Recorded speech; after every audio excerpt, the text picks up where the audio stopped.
જી યાસુદ્દીનભાઈ, તમે જુઓ છે કે આજે ઇલેક્શન છે એની પહેલા 700થી વધુ ઉમેદવારો ફોર્મ પાછા ખેંચે, એમાં 99% કોંગ્રેસના.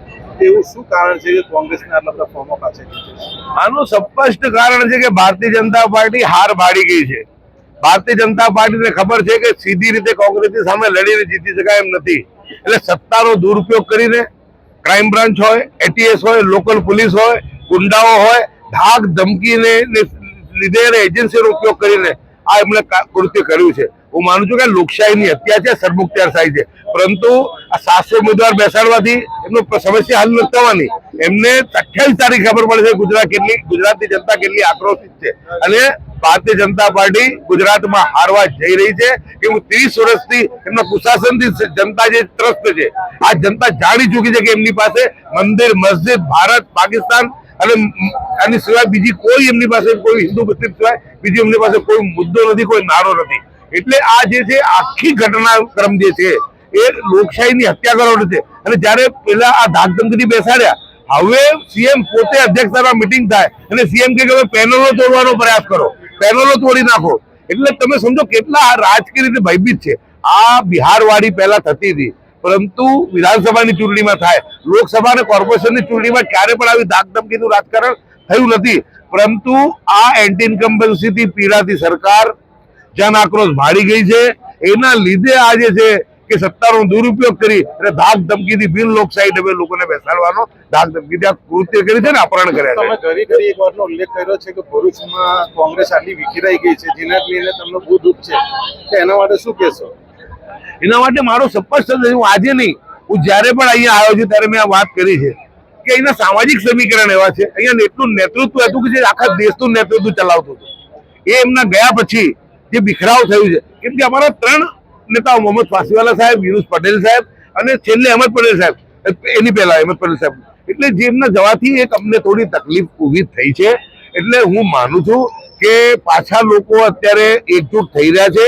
જે સંગઠન સૂજન અભિયાનની અંદર જે અમારા રાજેન્દ્રસિંહ રાણા, અમારા સલીમ અમદાવાદી જે મહેનત પ્રયાસ કરી રહ્યા છે, એટલે હવે એક વસ્તુ છે કે 3 મહિનાની અંદર તમે કેટલું સંગઠન સુવ્યવસ્થિત કરી શકો.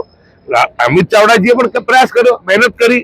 આજે જો અમને 8-10 મહિના માટે આવતો વધારે સારું થયું હોત. અમે સ્વીકારીએ છીએ કે અમારે 30 વર્ષથી સતત હારવાના પરિણામે અને કેટલાક ગદ્દારો પોતાની જે રાજનીતિ અને પોતાના કુકર્મોને છુપાવવા ભારતીય જનતા પાર્ટીને સરેન્ડર થયા, એના પરિણામે અમે ગમે ત્યાં થોડું. પણ આજે પણ અમારી પાસે દરેક જિલ્લા હોય, તાલુકા હોય, ગામ હોય, કોંગ્રેસ પાસે કાર્યકર્તા છે અને એ હવે આ સંગઠન જે છે, અમે ખાસ કરીને જે અમારા નેતા રાહુલજીએ કહ્યું છે કે लिख के ले लो 2027 जीत के बताएंगे, तो એના પ્રયાસો સ્થાનિક સ્વરાજ્ય ચૂંટણી પછી અમે અમારો સંગઠન સુવ્યવસ્થિત કરીશું અને જ્યાં વીકનેસ છે એ સ્વીકારવી પડે કે છે અને એને અમે સુવ્યવસ્થિત કરવાનો પ્રયાસો શરૂ કર્યા છે. અને આવનારી ચૂંટણીના જે પરિણામો છે એ અમારા કાર્યકર્તાનું મનોબળ વધારશે. મેન્ડેટો જે વેચાઈ ગયા છે, 2 મેન્ડેટોને લઈને જે ઉમેદવારો નારાજ છે, એમાં બેસી ગયા છે અને ક્યાંક ને ક્યાંક કોંગ્રેસને નુકસાન કરશે, શું કહેશો? કોંગ્રેસ આની અંદર આપને કહું કે કોઈ નુકસાન થવાની ભીતિ નથી. કોંગ્રેસની વિચારધારા સાથે જે લોકો જોડાયેલા છે એ કોંગ્રેસને જ મત આપવાના છે. એમઆઈએમ નો તો હવે પ્રશ્ન જ નથી. અમદાવાદમાં સભા થઈ, 300 લોકો ભેગા થયા હતા. એમઆઈએમ ને બધા ઓળખી ગયા છે. જે પશ્ચિમ બંગાળની અંદર એમ જે કૃત્ય કર્યું છે હુમાયુ કબીરની સાથે, એટલે ત્યાં એમની આખી બાજી ખુલી ગઈ છે કે 1000 કરોડની અંદર મુસ્લિમ સમાજના મતોને તિતર-બિતર કરવાનું કામ કર્યું છે. અને હું માનું છું કે ઓવેસી જેવા લોકોની રાજનીતિ આ હિન્દુસ્તાનની અંદર ના ચાલી શકે. આ દેશમાં એ શાસન કરી શકે કે તમામ ધર્મ જ્ઞાતિના લોકોને સાથે લઈને ચાલે. અને એ માત્ર કોંગ્રેસ પક્ષ છે કે જે તમામ ધર્મ જાતિનું જે છે કે પ્રતિનિધિત્વ કરે છે. નુકસાન પણ થયું છે ઘણી વખત અમને આના લીધે, પરંતુ અમારી નીતિ અમે છોડી નથી. રાહુલજીએ 4000 કિલોમીટર યાત્રા આરએસએસ, ભારતીય જનતા પાર્ટીની વિચારધારા વિરુદ્ધ, નફરતની રાજનીતિ વિરુદ્ધ, સંવિધાનની રક્ષણ માટે નફરત છોડો ભારત જોડો આંદોલનના મારફતે કરી છે. અને અમને વિશ્વાસ છે થોડું ઘણું આવે જાય, પરંતુ જે લોકો પક્ષ છોડીને ગયા છે એ હું માનું છું કે 28મીના પરિણામ આવશે ત્યારે પસ્તાવાના છે. કેમ કે લોક જુવાળે સમજી નથી શક્યા, લોકોની ભાવના સમજી નથી શક્યા, પરંતુ પરિણામો બતાવશે કે બહુ સારા પરિણામો કોંગ્રેસની તરફેણમાં આવેની જે છે સંભાવનાઓ છે. અને અમને સંપૂર્ણ વિશ્વાસ છે કે જનતા આ વખતે અમને સાથ અને સમર્થન આપશે. આમ આદમી પાર્ટીને એમઆઈએમથી જોવાઈ રહ્યું છે કે માઇનોરિટી વોટના અંદર ભારે નુકસાન થઈ છે. એમાં એમને લોકો સમજી ચૂક્યા છે. આપને મેં મારા પ્રચારમાં બી કીધું કે જ્યારે ગઈ વખતે MIM ના નેતા આવ્યા હતા અમદાવાદ, 50,000 લોકો હતા, અને અત્યારે આ વખતે એમને સભા કમલમ પર કરી, એટલે પોતાની ઓફિસ પર જ કરી, એમના કમલમ ખાનપુર દરવાજા પર જ MIM અને 300 લોકો પણ એકતા હતા. ત્યારે સંપૂર્ણપણે માઇનોરિટી વિસ્તાર છે, લઘુમતી વિસ્તાર છે, એટલે લોકો સમજી ગયા છે કે આ ચુનાવી મેંડક છે અને ચુનાવો વખતે જ આવે છે, એટલે લોકો એમાં નથી પડવાના. અને આપણું બધાને ખબર છે કે આ ભારતીય જનતા પાર્ટીની બી ટીમ છે. આ જનસંઘના લોકો પોતે કેજરીવાલ કહે છે કે મારો પરિવાર જનસંઘમાં માને છે, અને જે અન્ના આંદોલન હતું એ સંપૂર્ણ આંદોલન RSS નું હતું, અને એના મોહરા કોણ હતા?